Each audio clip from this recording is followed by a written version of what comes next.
Hi ಎಲ್ರಿಗೂ ನಮಸ್ಕಾರ. ಭೂಮಿ ಕನ್ನಡ ಚಾನಲ್ಗೆ ಎಲ್ಲರಿಗೂ ಸ್ವಾಗತ. ಸೊ ಇವತ್ತು ಸಿಂಪಲ್ಲಾಗಿ ಮಶ್ರೂಮ್ ಮಂಚೂರಿ ಅಥವಾ ಮಶ್ರೂಮ್ ಚಿಲ್ಲಿನ ಹೇಗೆ ಮಾಡೋದು ಅಂತ ನೋಡೋಣ ಬನ್ನಿ. ಇದು ರೆಸ್ಟೋರೆಂಟ್ ಸ್ಟೈಲಲ್ಲಿ ನಾನು ಮಾಡ್ತಾಯಿದ್ದೀನಿ. ಸೊ ವಿಡಿಯೋ ನೋಡೋಕ್ಕಿಂತ ಮುಂಚೆ ಯಾರ್ಯಾರು ನಾನು ಹೊಸ್ದಾಗಿ ನನ್ನ ಚಾನಲ್ ನೋಡ್ತಿದ್ರು ದಯವಿಟ್ಟು ಚಾನಲ್ ಸಬ್ಸ್ಕ್ರೈಬ್ ಮಾಡ್ಕೊಳ್ಳಿ.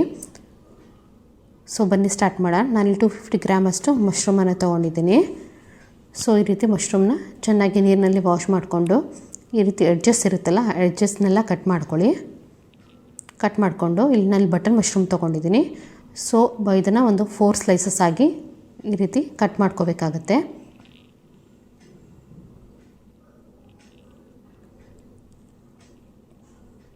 ಒಂದು ಮಶ್ರೂಮ್ನ ಇಲ್ಲಿ 4 ಸ್ಲೈಸ್ ಮಾಡ್ಕೊಂಡಿದ್ದೀನಿ. ಸೊ ನಿಮ್ಗೆ ಯಾವ ಶೇಪ್ ಬೇಕೋ ಆ ಶೇಪಲ್ಲಿ ಕೂಡ ಕಟ್ ಮಾಡ್ಕೋಬೋದು. ಸೊ ಇಲ್ಲೆಲ್ಲ ಮಶ್ರೂಮ್ನು ನಾನಿಲ್ಲಿ ಈ ರೀತಿ ಕಟ್ ಮಾಡಿ ಇಟ್ಕೊಂಡಿದ್ದೀನಿ, ನೋಡ್ತಿರ್ಬೋದು. ಇದಕ್ಕೆ ನಾವು ಕೋಟಿಂಗ್ಗೋಸ್ಕರ ನಾನಿಲ್ಲಿ ಒಂದು ಅರ್ಧ ಕಪ್ಪಷ್ಟು ಕಾರ್ನ್ಫ್ಲೋರ್ನ ಯೂಸ್ ಮಾಡ್ತಾಯಿದ್ದೀನಿ.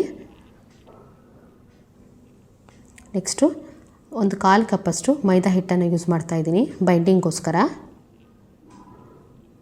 ಅಷ್ಟು ಅದೇ 1/4 ಕಪ್ಪಿನಲ್ಲಿ ನಾನು ಅಕ್ಕಿ ಹಿಟ್ಟನ್ನು ತೊಗೊಂಡಿದ್ದೀನಿ. ಸೊ ಸ್ವಲ್ಪ ಕ್ರಿಸ್ಪಿಯಾಗಿ ಬರಲಿ ಅಂತ. ಸೊ ಇದಕ್ಕೆ ರುಚಿಗೆ ತಕ್ಕಷ್ಟು ಉಪ್ಪನ್ನು ಹಾಕ್ಕೊಳ್ತಾ ಇದ್ದೀನಿ.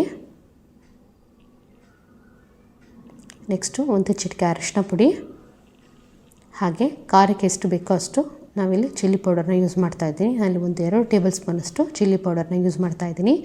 ಎಲ್ಲ ಮಿಶ್ರಣನ ಈ ರೀತಿ ಒಂದು ಸಲ ಮಿಕ್ಸ್ ಮಾಡ್ಕೊಳ್ಳಿ ನೀರು ಹಾಕೋದಕ್ಕಿಂತ ಮುಂಚೆ.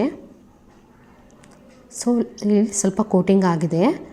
ಇದಕ್ಕೆ ನಾನೇನು ಮಾಡ್ತಾಯಿದ್ದೀನಿ, ಗಟ್ಟಿಯಾಗಿ ಬಜ್ಜಿ ಹಿಟ್ಟು ಅದಕ್ಕೆ ಬರೋವರೆಗೂ ಇದಕ್ಕೆ ಸ್ವಲ್ಪ ನೀರನ್ನು ಹಾಕಿ ಸ್ವಲ್ಪ ಮೆದುವಾಗಿ ಇದನ್ನು ಕಲಿಸ್ಕೊಳ್ತಾ ಹೋಗಬೇಕಾಗತ್ತೆ. ಜಾಸ್ತಿ ಫೋರ್ಸ್ ಮಾಡಿ ಕಲಿಸಿದಷ್ಟು ಸೊ ಅದು ವಾಟರ್ ಕಂಟೆಂಟ್ ಸೊ ಮಶ್ರೂಮಲ್ಲಿ ತುಂಬ ನೀರಿನ ಅಂಶ ಜಾಸ್ತಿ ಇರೋದ್ರಿಂದ ಸೊ ನೀರು ಬಿಟ್ಕೊಳ್ತಾ ಹೋಗುತ್ತೆ, ಸರಿಯಾಗಿ ಕೋಟಿಂಗ್ ಆಗೋಲ್ಲ. ಸೊ ಎಣ್ಣೆಯಲ್ಲಿ ಫ್ರೈ ಮಾಡ್ಕೋಬೇಕಾದ್ರೆ ಮಶ್ರೂಮ್ ಒಂದು ಕಡೆ ಹಾಗೂ ಕೋಟಿಂಗ್ ಒಂದು ಕಡೆ ಆಗುತ್ತೆ. ಸೊ ನೋಡಿ, ನೀವು ನೋಡ್ತಿರ್ಬೋದು ಈ ರೀತಿ ಕೋಟಿಂಗ್ ಆಗಬೇಕು.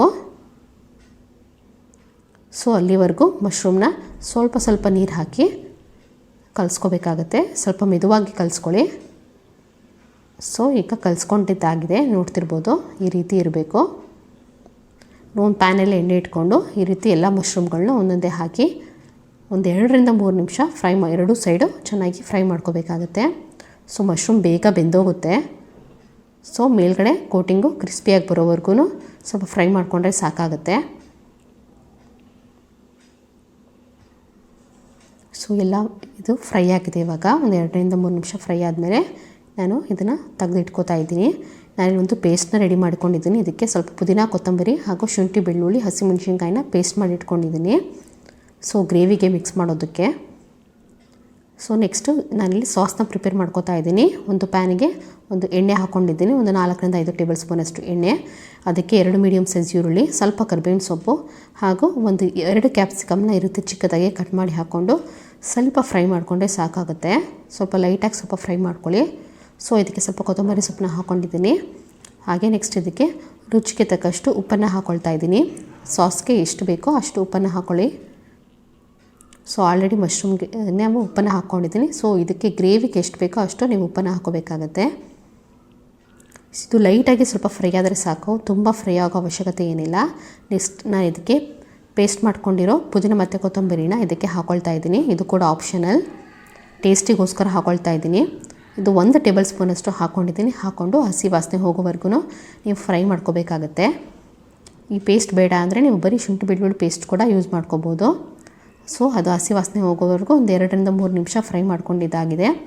ಸೊ ಈರುಳ್ಳಿ, ಕ್ಯಾಪ್ಸಿಕಮ್ ಕೂಡ ಲೈಟಾಗಿ ಸ್ವಲ್ಪ ಬಂದಿದೆ. ನಾನಿಲ್ಲಿ ನೆಕ್ಸ್ಟು ಒಂದು ಅರ್ಧ ಟೇಬಲ್ ಸ್ಪೂನಷ್ಟು ಧನಿಯಾ ಪುಡಿನ ಯೂಸ್ ಮಾಡ್ತಾಯಿದ್ದೀನಿ. ನೆಕ್ಸ್ಟು ಖಾರದ ಪುಡಿನ ಹಾಕ್ಕೊಳ್ತಾ ಇದ್ದೀನಿ. ಖಾರದ ಪುಡಿ ನೋಡ್ಕೊಂಡು ಹಾಕ್ಕೊಳ್ಳಿ. ನಾನು ರುಬ್ಬೋದಕ್ಕೂ ಹಸಿಮೆಣ್ಸಿನ್ಕಾಯಿ ಯೂಸ್ ಮಾಡಿದ್ದೀನಿ, ಹಾಗೂ ಮಶ್ರೂಮ್ಗೂ ನಾನು ಚಿಲ್ಲಿ ಪೌಡರ್ನ ಯೂಸ್ ಮಾಡಿದ್ದೀನಿ. ಸೊ ಖಾರಕ್ಕೆ ನಾನು ಒಂದು 2 ಟೇಬಲ್ ಸ್ಪೂನಷ್ಟು ಚಿಲ್ಲಿ ಪೌಡರ್ನ ಹಾಕ್ಕೊತಾ ಇದ್ದೀನಿ.